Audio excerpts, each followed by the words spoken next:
Galera, hoje é a nossa segunda aula. Nós tivemos o nosso primeiro encontro síncrono, em que nós nos encontramos e as pessoas todas estavam no mesmo local e horário. E hoje nós vamos fazer a nossa discussão assíncrona, em que as pessoas podem assistir esse vídeo quando elas quiserem. O objetivo aqui é discutir filosofia da tecnologia.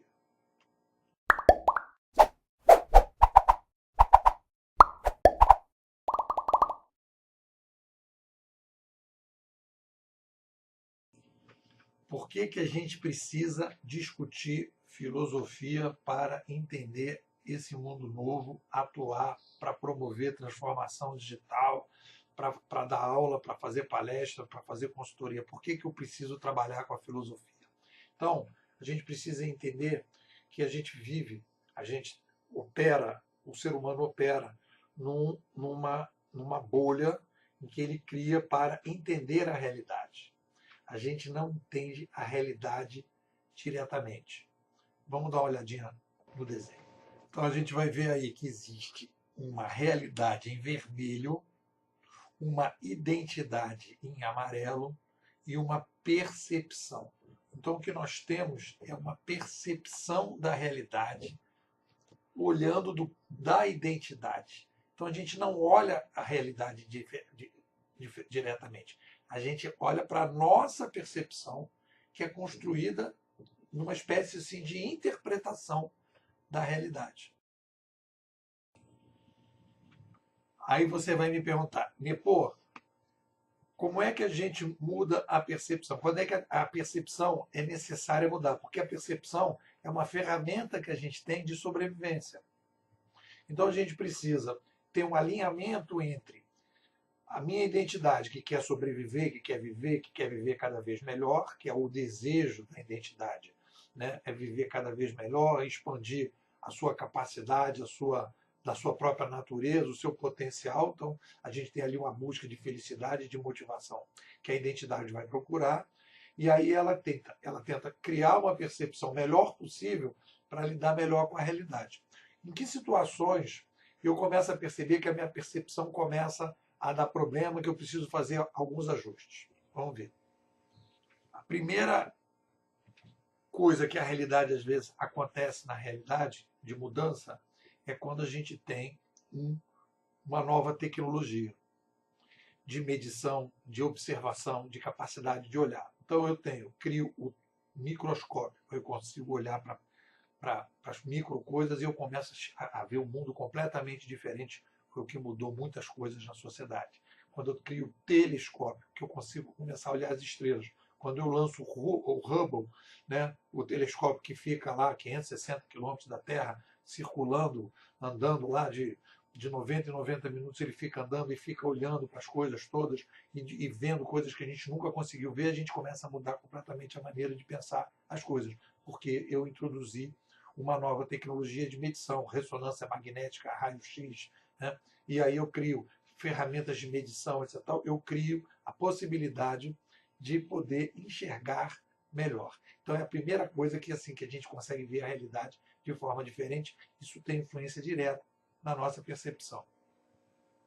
Outra coisa que acontece é quando você tem os malucos, os gênios. Né? Você tem o Darwin, você tem o Malthus, você tem o McLuhan, você tem o Einstein, você tem pessoas que têm uma mente disruptiva, aquela mente tem uma memória RAM maior que o normal, são pessoas que se abraçam, né? Que acabam abraçando um determinado problema e desafio, vão fundo naquilo, colocam aquela mente, digamos, própria para resolver aquele tipo de problema e descobrem coisas que ninguém imaginou, pegando toda a tradição que existia, que todo mundo lia a mesma coisa, mas tem aquele cara que faz uma mudança e dá uma mudança na maneira de pensar que você não esperava.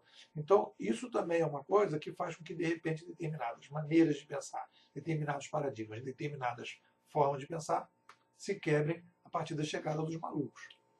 A segunda coisa externa que nos obriga a fazer ajuste na percepção é quando você tem um fenômeno novo, inusitado. Passa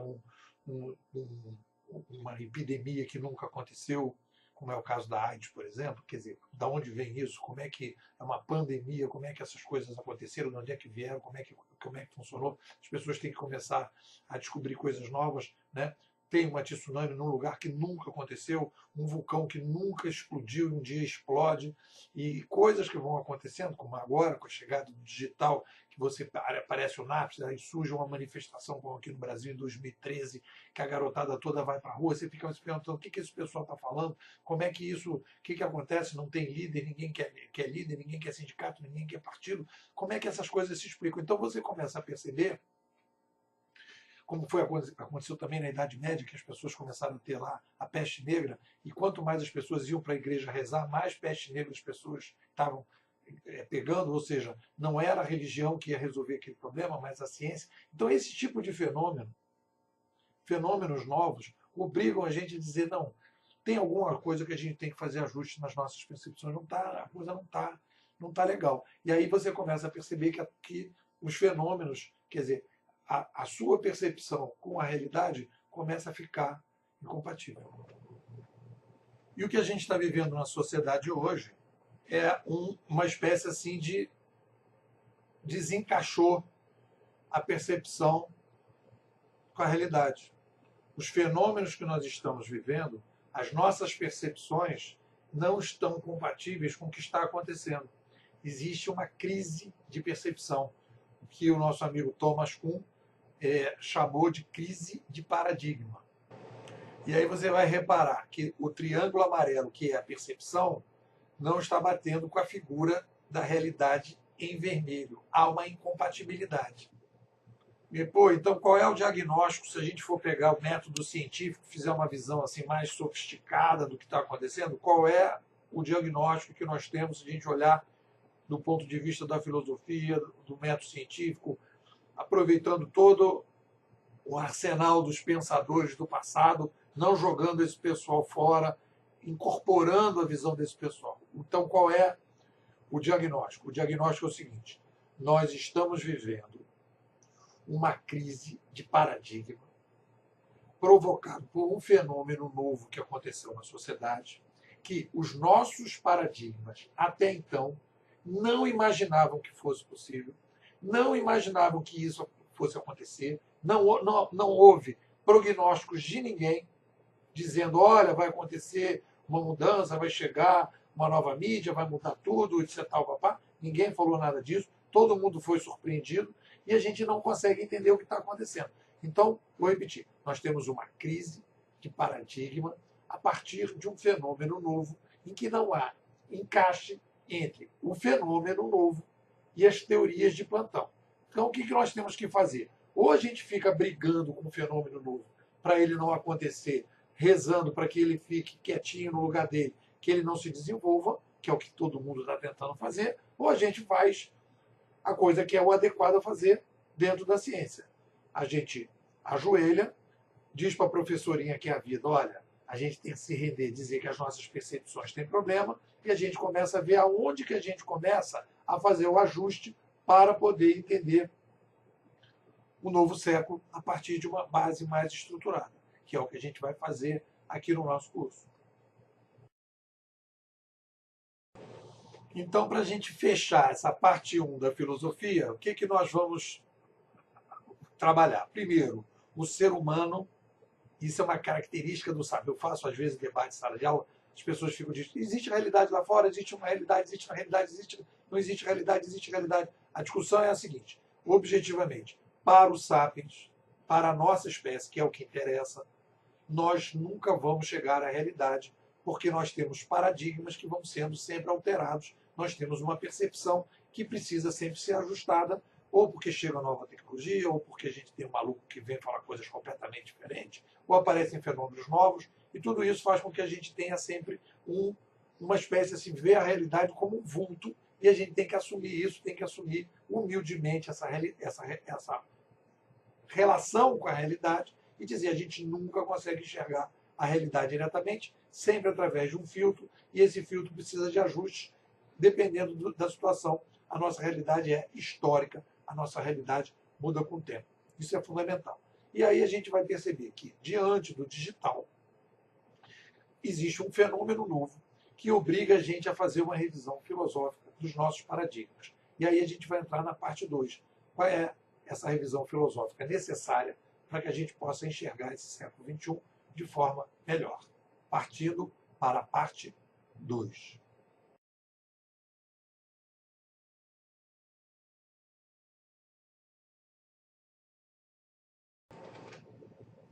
Então a gente viu aí que a gente precisa de um ajuste de paradigma, que a gente está vivendo uma crise, que as coisas que estão acontecendo lá de fora não estão ajudando, e a gente tem que fazer essa revisão. E aí a gente começa a dizer o seguinte, então qual é a mudança? Então a gente vai ter que fazer. É como se fosse um programa de computador, as nossas percepções é um programa de computador, que foram sendo escritas ao longo do tempo por pessoas, a gente foi incorporando aquilo, funciona, beleza, vai, testa, funciona, tá bom, vamos embora, vamos por aqui, e a gente vai caminhando, aí tem várias percepções diferentes, mas bem ou mal as coisas vão andando, as organizações, de maneira geral, compartilham algumas coisas em comum, e a coisa vai caminhando, etc. Papá. Puf. Aí começa a acontecer mudanças muito diferentes. Então, a pergunta é, qual é o ajuste que tem que ser feito? Qual é o ajuste que tem que ser feito para que a gente possa dar uma arrumada na casa? Né? E aí vem a questão de como é que o ser humano se olha e se enxerga na sociedade. E a pergunta-chave é: quem somos? Então tem esse erro de percepção. Quando a gente responde quem somos, nós dizemos somos uma espécie diferente das outras, racional, cultural, etc. Papá. E aí a gente então diz assim, essa espécie caminha, faz isso, faz aquilo, etc. Mas a resposta do quem somos, quem é o ser humano, tem um problema. Por quê? A gente coloca as tecnologias na resposta do quem somos, a gente diz assim, somos uma espécie. E o que eu acho que a gente tem que começar a responder? Somos uma tecnoespécie. Ou seja, as tecnologias, e aí vem o nosso amigo Marshall McLuhan, ele vai dizer, as tecnologias não são neutras. As tecnologias representam uma força que quando você muda as tecnologias, o sapiens muda. E aí vem o conceito da tecnoespécie. Nós somos uma tecnoespécie que quando as tecnologias se alteram, o ser humano se altera.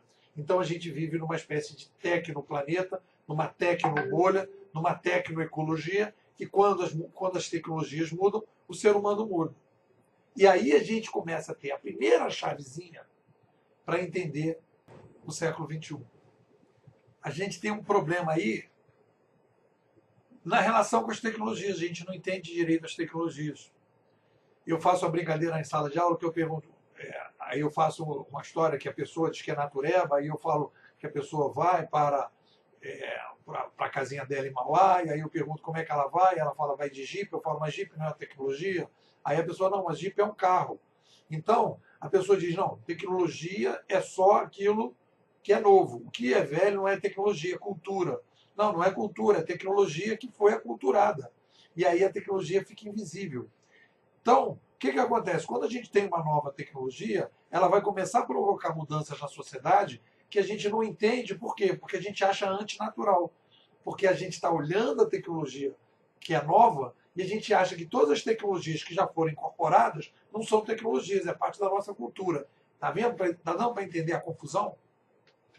Então, se eu estou introduzindo novas tecnologias na sociedade, eu estou mudando a cultura da sociedade porque nós temos uma tecnocultura. E aí, se eu penso em tecnocultura, eu não vou pensar em escola, eu vou pensar em tecnoescola. Me liga o cidadão. E, e essas tecnologias na escola? Eu falo, qual tecnologia? Quadro negro, giz, carteira, PowerPoint, luz, prédio, roupa dos estudantes? Ah, não, eu estou falando das novas tecnologias. Porque ele acha que, que a escola é uma escola tecnopura. Não é uma tecnoescola. Como a gente tem tecnoempresas, como a gente tem tecnotransporte, tecnocomunicação, tudo é tecno.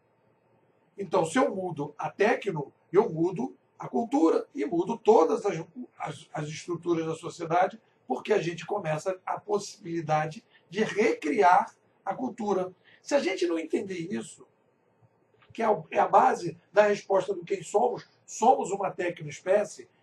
É um STF, a filosofia é um STF, efeito vinculante para tudo. Se eu não percebo que a gente é uma tecnoespécie, em que eu digo, mudou a tecnologia, mudou a sociedade, mudou a tecnologia, mudou o ser humano, mudou a tecnologia, muda a escola, mudou a tecnologia, muda a empresa, mudou a tecnologia, muda qualquer coisa, eu não entendo a nossa espécie. E não é que a gente agora está pensando, então o Nepal está propondo uma nova mudança de ver a espécie. Não, é a realidade que está obrigando ao ajuste. É a professorinha que está dando a dica para a gente. E a gente tem que respeitar a professorinha. Para dizer, a realidade está mostrando que as nossas percepções precisam de um ajuste. Existe um bug, que é o bug do milênio, nas nossas percepções. Esse é o primeiro passo para você começar a ter uma visão muito melhor do século XXI. Quando a gente fala sobre esse assunto, aí as pessoas vêm lá, já vem aquele mimimi. Ah, pô, você está defendendo aí, né, um tecnodeterminismo, que o ser humano é guiado pelas tecnologias, que as tecnologias mandam no ser humano. Não estou falando nada disso. Não estou falando nada disso. Eu estou dizendo o seguinte, aí no livro eu falo, tem duas cidades separadas por um rio caudaloso. Aí o cidadão tem que ir 1 quilômetro para baixo. Pega uma balsa, 1 quilômetro para cima, dá 1h30 e a brincadeira entre as pontes. Então, as duas cidades vivem uma tecnocultura em que existe uma balsa lá embaixo. Então, todas as situações da cidade, tudo que é pensado na cidade, todas as relações que se estabelecem na cidade, são estabelecidas a partir daquela tecnocultura. Meter uma ponte no meio, você altera a tecnocultura. Agora, a ponte vai obrigar o cara a se suicidar?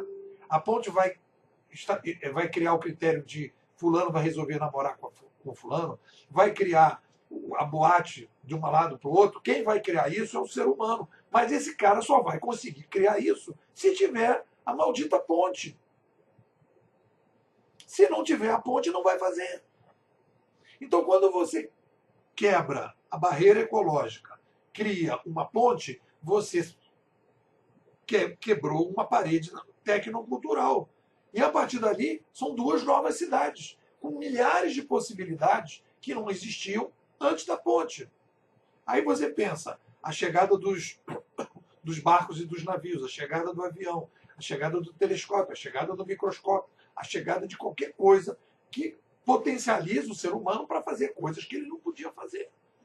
Então não é tecnodeterminista, é tecnocultural, é tecnoespécie. Uma coisa está ligada com a outra.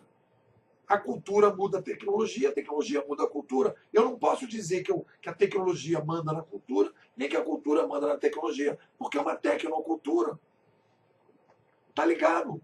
Então, se você começa a dizer que a cultura dos sapiens não tem nada a ver com tecnologia, né? Ah, não, esse mundo que a gente está vivendo hoje é um mundo muito tecnológico, eu gostaria de viver num mundo sem tecnologia. É mesmo? Quando que o ser humano, que o sapiens, quando virou sapiens, virou Homo sapiens, virou Homo sapiens, quando ele diz, eu quero ser tecno. Enquanto a gente não era tecno, a gente era primata. E a gente só começou a ser Homo sapiens por causa da tecnologia. É uma espécie que eu falou assim, a galera entrou numa assembleia na caverna e falou, galera, do jeito que tá mal. Nós não estamos conseguindo brigar nessa situação, não. Precisamos de um diferencial competitivo. Vamos meter bronca nessa tal de tecnologia. E foi aí que começou a bombar a brincadeira. Então, nós somos uma tecnoespécie. Temos tecnocultura e a gente está introduzindo na sociedade hoje novas tecnologias que estão mudando a nossa tecnocultura. Aí a gente vai começar a entender, que é o que a gente vai ver na próxima aula, o papel das mídias, que é um tipo de tecnologia muito específico, que eu falo no meu livro, no capítulo 2. Então, essa parte 2, o que fica aí de importante? Nós temos uma crise de paradigma. Essa crise de paradigma é uma crise de paradigma provocada por um fenômeno novo que nós não estamos entendendo. Existe um erro no nosso código. Esse erro do código nós vemos a tecnologia como uma coisa neutra.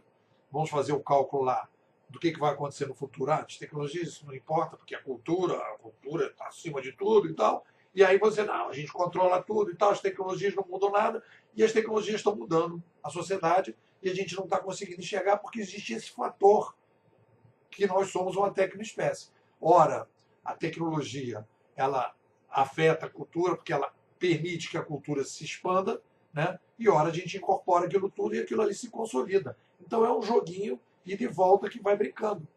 Então, se a gente conseguir entender isso, quando você vai fazer uma palestra, quando você for fazer uma consultoria, quando você for dar uma aula e que você falar da tecnoespécie, você vai ajudar os estudantes, as pessoas, né, a compreender as mudanças. Por quê? Porque no momento que você introduz novas tecnologias, você, como um profissional de inteligência competitiva, vai dizer: novas tecnologias, mudanças tecnoculturais, coisas novas vão vir aí. Vamos se preparar para essas coisas novas. O que vem de novo aí? Vamos analisar a tecnologia especificamente para fazer as projeções. Então, o ser humano vai abrir a porteira, vai sair a boiada e a galera vai dizer: o que a gente não podia fazer antes, agora a gente quer fazer. E aí você ganha uma escala, você começa a enxergar as coisas de maneira diferente. Bom, é isso aí, galera. O que a gente vai fazer agora?